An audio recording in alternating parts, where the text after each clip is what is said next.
भगवान परशुराम जी की, भगवान परशुराम जी की। मैं सबसे पहले आप सबका तहे दिल से धन्यवाद करना चाहता हूं, जो आप इतने कम समय, शॉर्ट नोटिस पर अपना कीमती समय निकाल के आए। मैं सबका वंदन, अभिनंदन करना चाहता हूं। मैं प्रधान श्री राजकुमार जी, महासचिव पंडित संत जी, कोषाध्यक्ष बालकिशन जी, उपाध्यक्ष रविंद्र शर्मा जी, वरिष्ठ उपाध्यक्ष कुलदीप जी, सचिव विजय कुमार जी, आशा शर्मा जी, पुत्र वधु श्री भगवत दयाल जी, जो हमारे समाज के आदरणीय हैं, प्रेरणा के स्रोत हैं, पंडित धर्मवीर गुट्टा जी, मनीष शर्मा जी, पूर्व चेयरमैन सीएमसी, पंडित ईश्वर जी, पंडित आजाद दीवान जी, श्रीनिवास जी, प्रिंसिपाल जी, श्री अनिल शर्मा जी, श्री तीनू जी, श्री पंडित रमेश दयानंद जी कबलाना से, पंडित रामकरण जी दुर्लाना से, पंडित राधेश्याम जी दुर्लाना से, पंडित जेपी जी, पंडित मौजी राम जी, पूर्व चेयरमैन हमारे बड़े हैं, पंडित आशा जी, पंडित योगेश जज्जर जी, पंडित राजेंद्र कौर जी, श्री ओम प्रकाश, पंडित दिगाड़ो जी, पंडित राजीव चिमनी जी, समस्त ब्राह्मण समाज, सरपंच से जितने भी हमारे सरपंच महाजन आए हैं, कबलाना से ईश्वर जी, मिथुन पार्षद जी, नरेश कुमार जी पार्षद और रामबत जी, जो प्रजापत समाज के प्रधान है, वो आए हैं। किसी का अगर नाम रह गया हो तो मैं क्षमा प्रार्थी हूँ, लेकिन आप सबों का वंदन, अभिनंदन। हमारे अशोक तंवर जी बैठे हैं, भाई प्रमोद कौशिक जी हैं, भाई अखिल हैं, बहुत सारे लोग हैं जो आज आए हैं। देखिए, मैं आपके बीच में एक सांसद के नाते नहीं आया, ना ही किसी नेता के नाते आया। मैं आपके बीच में आपके भाई और बेटे के नाते आया हूं, और जो इस तरीके का प्यार, आशीर्वाद मुझे पिछली बार भी मिला था आपसे, उम्मीद करता हूं कि आप वैसा ही प्यार और आशीर्वाद आने वाले 27 तारीख के कार्यक्रम में भी जरूर देंगे, क्योंकि ये कार्यक्रम किसी एक व्यक्ति का नहीं है, ये कार्यक्रम किसी राजनीतिक दल का नहीं है, ये पूरे समाज का है और समाज के साथ छत्तीस बिरादरी का है।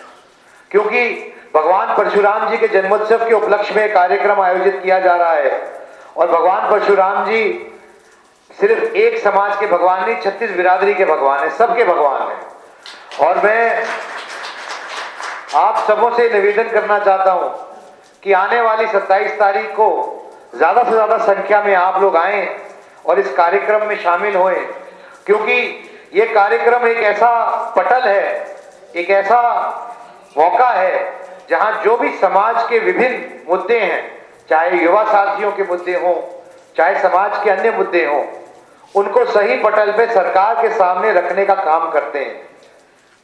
ऐसा कार्यक्रम हमने करनाल में दिसंबर 11, 2022 में भी किया था, जहां आप सबके आशीर्वाद के साथ लाखों लोग आए और हमारी जो भी समाज की डिमांड थी, बातें थी, उसको हमने माननीय मुख्यमंत्री के सामने रखने का काम किया और मनवाने का भी काम किया।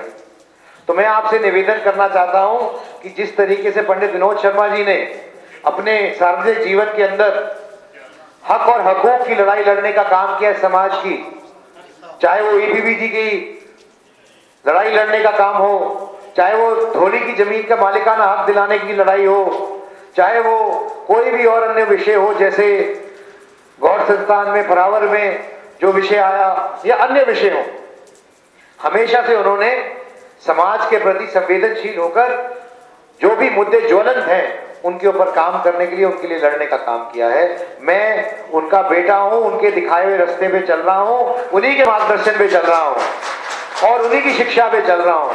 क्योंकि मेरे पिताजी ने मुझे एक बात कही थी कि देखो, भगवान की कृपा है, किसी चीज की कमी नहीं, हर चीज से सक्षम बनाया है भगवान ने। अगर सार्वजनिक जीवन में जाना है तो तभी जाना अगर सेवा भाव से जाओगे और अपने समाज की और गरीब लोगों की मदद करते चाहते हो तो मैं बस उन्हीं की सिखाई हुई शिक्षा पे आगे बढ़ने का काम कर रहा हूं। और जिस श्रृंखला में हमने 2 कार्यक्रम पहले किए हैं भगवान परशुराम जी के जन्मोत्सव के उपलक्ष्य में, उसी श्रृंखला में ये तीसरा कार्यक्रम इस बार पंचकूला में किया जा रहा है। तो हमारे बुजुर्गों ने, बड़े बुजुर्गों ने तो अपना काम किया है। चाहे मैं बात करूं पंडित भगवत दयाल शर्मा जी की, चाहे मैं बात करूं दादा लक्ष्मी की या पंडित विनोद शर्मा जी की, तो हमारे बड़े बुजुर्गों ने तो अपना काम किया है। उन्होंने समाज के प्रति जो उनका दायित्व बनता था उससे बढ़ चढ़ के काम किया है, योगदान दिया है। अब बारी हमारी है, युवा पीढ़ी की है, कि इसको आगे बढ़ाने का काम युवा पीढ़ी अपने कंधों पे ले और आगे बढ़ाए। क्योंकि आज भारत दुनिया का सबसे युवा देश है, 65% आबादी युवा है। तो जो हमारे संस्कार हैं, जो हमारी शिक्षा है, जो भगवान परशुराम जी की शिक्षा है, जो उनकी सोच है, उसको बढ़ाने का, उसकी पैरोकारी करने का दायित्व भी ब्राह्मण होने के नाते हमारी जिम्मेवारी बनती है और खासकर युवा पीढ़ी की जिम्मेदारी बनती है। तो मैं आप सबों से निवेदन करना चाहता हूं, खासकर अपने युवा साथियों से निवेदन करना चाहता हूं कि आने वाली 27 तारीख के अंदर ये कार्यक्रम आने वाली समय के लिए एक नींव रखने का काम करेगा, ताकि हमारी जो भी बातें हों। देखिए, मुझसे पहले कई वक्ताओं ने, बड़े हैं, प्यार करते हैं, आशीर्वाद देते हैं, मनोकामना है, समाज की भी होती है, मैंने विभिन्न बातें कही।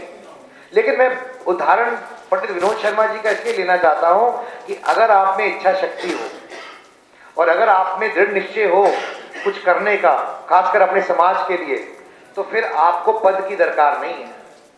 पद महत्वपूर्ण नहीं है। पद नहीं भी हो तब भी ईपीवीजी करा के लाए थे बाबूजी। पद नहीं था फिर भी धोनी के मालिकाना हक दिला के लाए थे। तो मैं आपसे इतना निवेदन करना चाहता हूं कि हमें समाज के अंदर समाज को व्यवस्थित करने की जरूरत है, संगठित करने की जरूरत है, ताकि हम अपनी बात एक मत पर रख सकें, एक जगह रख सकें और सुनिश्चित करके रख सकें कि ये मत पूरे समाज का है। इसमें कोई राजनीति नहीं है, ये समाज के हित की बात है। और समाज की हित की बात जब तक हम नहीं करेंगे तब तक समाज आगे नहीं बढ़ सकता। इसीलिए मैं आपसे निवेदन करना चाहता हूं कि ये कार्यक्रम अत्यंत महत्वपूर्ण है कि समाज संगठित होकर, एक आवाज में अपनी बात रखे। तो सरकार क्यों नहीं सुनेगी बात, क्यों नहीं मुख्यमंत्री सुनेंगे बात। मैं धन्यवाद करना चाहता हूं माननीय प्रधानमंत्री जी का, नरेंद्र मोदी जी का। मैं धन्यवाद करना चाहता हूं माननीय नैब सिंह सैनी जी का कि इस बार इतिहास रचने का काम किया है हरियाणा के चुनाव के अंदर। हरियाणा के चुनाव के अंदर सबसे अधिकांश ब्राह्मण समाज से टिकटें देने का काम किया और भारतीय जनता पार्टी ने। और मैं आप लोगों का धन्यवाद करना चाहता हूं, वंदन अभिनंदन करना चाहता हूं कि आपने भी सबसे ज्यादा ब्राह्मण विधायक जिता के भेजने का काम किया हरियाणा के इतिहास में। तो अगर समाज को अपना हक चाहिए, हिस्सेदारी चाहिए, तो उसके लिए संगठित होना जरूरी है, एक आवाज में अपनी बात रखनी जरूरी है। इसीलिए ये पटल को महत्व देने का फैसला किया कि वार्षिक तौर पर एक ऐसा कार्यक्रम होना चाहिए जहां हम अपनी बात जाकर रख सकें। और मुझे पूर्ण रूप से भरोसा है कि वो हमारी बात जरूर सुनेंगे। रही बात, तो मैं तो न्योता देने आया हूं, सही बात है, न्योता दूंगा, मेरे बड़े बुजुर्ग हैं, मेरे परिवार के हैं और 36 बिरादरी को न्योता देने आया हूं, क्योंकि भगवान परशुराम जी सबके आदरणीय हैं, सबके भगवान। लेकिन ये बात भी कहना चाहता हूं कि मेरे घर के दरवाजे और दिल के दरवाजे आपके लिए हमेशा खुले हैं। आपको किसी कारण की, किसी बहाने की जरूरत नहीं है। मैं किसी तरीके से आपके काम आ सकूं तो उसको अपना सौभाग्य मानूंगा।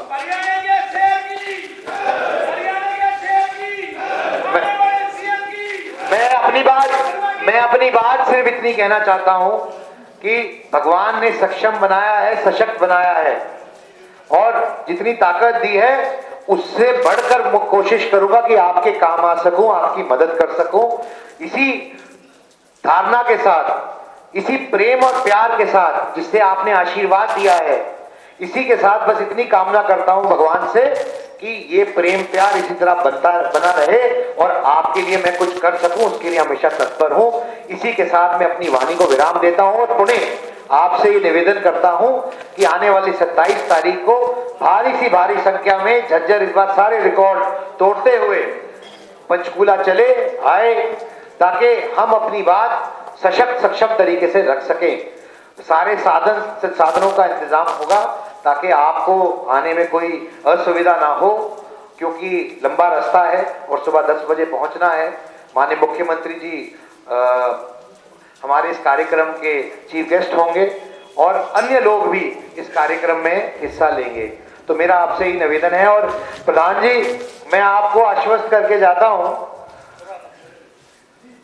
प्रधान जी मैं आपको आश्वस्त करके जाता हूं और भाई साहब आपको भी करके जाता हूं कि भाई आपको इसको कभी भी मेरी तरफ से कमी नहीं पाओगे।